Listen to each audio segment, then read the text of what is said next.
Hey guys, what is going on, and welcome back to Mark's Tech. So in today's video, I want to show you guys how you can take full advantage of your Google Pixel 6 and your Google Pixel 6 Pro by these tips and tricks. So let's go ahead and get started. So first, I want to show you guys how you can enable the swipe from each corner to enable the Google Assistant. You can swipe from the left corner of the screen or the right corner of the screen, no matter what application that you're using. So for example, even here on Instagram, if I swipe from the corner, it will go straight into the Google Assistant. So as an example, whenever you do unbox your Pixel 6 and your Pixel 6 Pro, this feature is not enabled by default like it was previously. So as you guys see, swiping from each corner just goes straight into multitasking. So to enable this feature, what you want to do is go into settings, and then you want to look up gestures. Once you do that, you want to go ahead and click on it. Click System Navigation, click the gear icon right there, and then swipe to invoke the assistant. We want to make sure that is on, and then boom, now you got Google Assistant from the swipes. Now, if you are having battery issues on your Google Pixel 6 and your Google Pixel 6 Pro, what you can do is turn off 5G. Especially if you don't really live in an area where there is a strong 5G signal. Your phone is going to be draining battery because it's constantly going to be looking for that strong 5G network. To disable 5G and enable LTE, all you got to do is go into settings. Once you're here, you want to click on the very first option, network and internet, and then you want to go ahead and click on SIM. You want to scroll down, and then right here you'll see preferred network type. You want to change this from 5G to LTE. Again, only do this if you live in an area where you don't really get good 5G speeds. If you live in an area where you're getting like gig up and gig down, then you probably should just keep 5G on because that's pretty awesome. So by enabling LTE, you should be able to save about an hour to an hour and 15 minutes of battery life. So let's say you got people coming over to your house and they want to use your Wi-Fi network, but you don't really want to give them the password, or maybe the password is just too long and even you forgot it. No worries, you don't have to look at the back of the router any longer. All you got to do is go into network and internet, and then you want to click on the internet tab. You want to click on the internet that you are connected to, which is going to be your home internet most likely. Click on the gear icon, and then here you want to click on share. Once you do that, a QR code is going to pop up. The other person just has to scan that QR code, and that's it. They can now connect to your internet safely without knowing your password. Now, there's also a feature on the Google Pixel 6 and 6 Pro called Quick Tap. So if I tap the back of the phone, it'll open up straight into Instagram. Now, you can obviously set this to whatever application you want. So to enable it, all you gotta do is this. Go into your settings, search. Now you wanna search up Quick Tap. I have it right here for me. If you don't, just search it up. You wanna click on it. Make sure this is toggled on. Now here you can quick tap to take a screenshot, quick tap to access your digital assistant, play or pause media, see your recent apps, or show notifications. Now obviously, if you wanted to open up a specific app, you want to go and enable open app, then click on the gear icon. And then here you will be able to choose which app you want to open. So in my case, I do have Instagram enabled, but that's not all.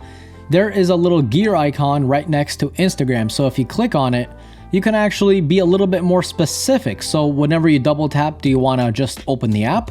You can also do double tap to put up a new post, chats, camera, or view your activity. For me, I like to do camera because anytime I see something cool happening around me, all I gotta do is double tap really quickly. It'll open up straight into Instagram camera, and I can take a story there. Before we continue, guys, here's a quick word from today's sponsor, American Dream Trading. Are you new to trading, or maybe you are an experienced investor looking for a great community to learn more about crypto and the stock market? American Dream Trading is a free Discord community for stocks, crypto, and altcoins. They provide daily training in the group as well as latest news and alert callouts. There is a huge free education area for stocks and crypto, including ebooks and videos. And when you're ready to get more serious, there is a paid group, $100 a month, which does get you one-on-one training, hot stock picks before the bell, on-demand training videos, portfolio reviews, live trading, and more. American Dream Trading members have made over $1 million in profits in 2021, and they are literally changing lives day by day. You can sign up for free at americandreamtrading.com. Again, 100% free, and you can start changing your own life today. Another tip to increase battery life is to enable adaptive battery and adaptive charging. You guessed it, go into your settings. Here, you want to search up adaptive battery. You want to make sure adaptive battery is enabled. What this does is your phone basically gets used to how you use it, and it basically optimizes it so the battery life will last as long as humanly possible. While you're here, you also want to enable adaptive charging. So basically, anytime you're sleeping, the phone will slowly charge to 100% instead of charging to 100% very quickly. This is good for those of you who like to keep their phones for 5-6 years. This will make sure that your battery life will last as long as possible. And by battery life, I mean battery capacity, because quick charging every day can lead to worse battery performance later on down the road. If you like to listen to a lot of music, or maybe a bunch of podcasts, or maybe you want to watch a quick YouTube video, and you want the best possible sound without putting on your headphones, well, again, you guessed it. Go into your settings. In the settings menu, you want to go ahead and click on search. And then you want to click on adaptive sound. You want to click it here, and then make sure adaptive sound is on. Now, to be a little bit more specific what it does, you can pause and read this right here. But it does work. I definitely do notice it works, because whenever I am playing a song and I do this back and forth, I definitely hear a difference. Now, the difference is very good when the volume is around the medium. So if the volume is cranked up all the way, the difference is heard less. Another cool thing your Pixel can do that you might not even know is it can actually hear the songs that are playing around you, and it'll actually take note of them without you even asking. For example, with Shazam, you have to actually enable it. You have to click Shazam, open it up, and then it'll start searching for the song that you're listening to. But let's say you're walking around the mall, you hear a cool song playing over the intercom, and you don't really want to take out your phone. Well, no worries, your phone will actually remember what song is playing. So again, settings, search, then you want to look up now playing. You want to make sure identify songs playing nearby is toggled on. From here, you can actually click on now playing history, and it'll tell you all the songs that your phone has heard. It even categorizes them by day and even by month. So for example, November, the phone has heard 93 songs. In October, I heard 39 songs. This does use a little bit of battery, but honestly, I didn't really notice that big of a difference. It's honestly a good feature to have on if you are in an area where there's just a bunch of songs playing and you really want to know what song it is. It's also very good for those of you who go to festivals. Now, if you have a screen protector on your phone and you notice that the touch screen isn't as sensitive as it once was because, well, there's a different layer on the screen, all you got to do is just enable touch sensitivity. So in your settings, search, you want to look up increase touch sensitivity, and then make sure this is enabled, and even on the bottom it says improves touch when using screen protectors. So now you know. Another pretty cool feature is locked folders. So if you look up to the right hand side, you'll see a little folder icon. But before we even get to that, if I take a photo right now, it'll go straight into my camera roll, which is accessible by anyone using your phone. Well, let's say you want to take a photo of some important documentation or, you know, whatever it is, use your imagination.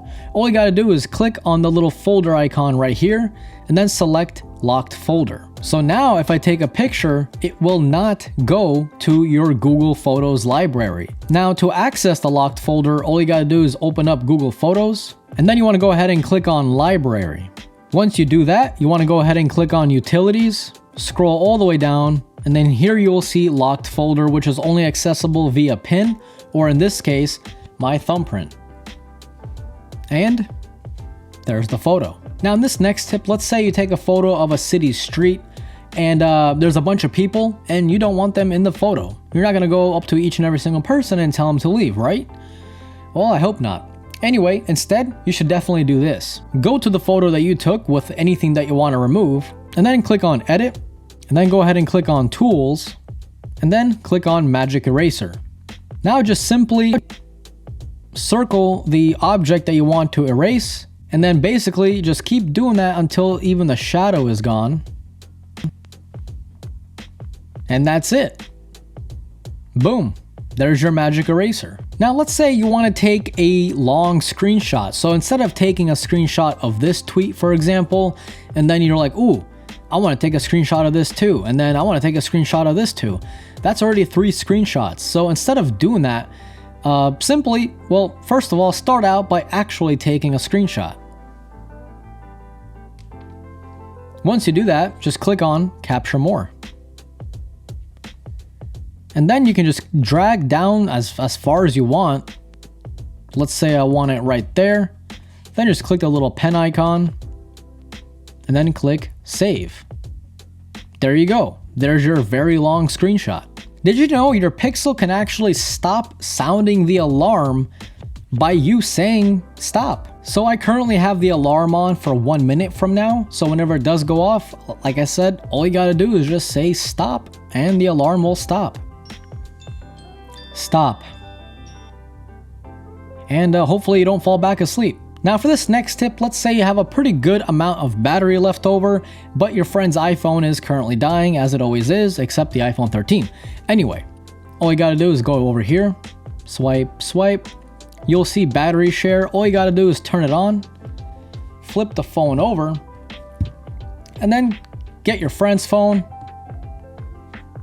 and just put it on the back, and just like that, it's charging. Whenever you're done, you can tell your friend to piss off because he's taking too much battery away from you. Then just simply go back here and turn that feature off. So let's say you want to watch a video, but you currently don't have any headphones plugged in and you're too lazy to get them, and you also have a, I don't know, an infant sleeping next to you and you don't want to wake him up. So you obviously have to put the volume down, right? Because you don't want to wake the guy up, because then he's going to start wondering, hey, who are you? Where are my parents, you know? Instead, put the volume down all the way, then just click on this little button right there, and then it'll start actually live transcribing what's happening in the video. So anything that they're saying is going to be right there. You can also move this around anywhere you want on the screen. You can leave it down here, you can leave it up here, just don't block the video obviously. Then there you go. You can also click on English, and you can do it for French, German, Italian, and Japanese. All you gotta do is just press the download right there, and that's it. To disable it, click the volume up and down again. Make sure you actually do it just in time. Then click that little box and it'll disappear. So guys, I hope you enjoyed today's video. If you did, leave a like, and if you have any questions about the Google Pixel 6 or the 6 Pro, definitely leave me a comment down below. If you're new here and you like these types of videos, definitely consider subscribing. This was Mark from Mark's Tech. Adios.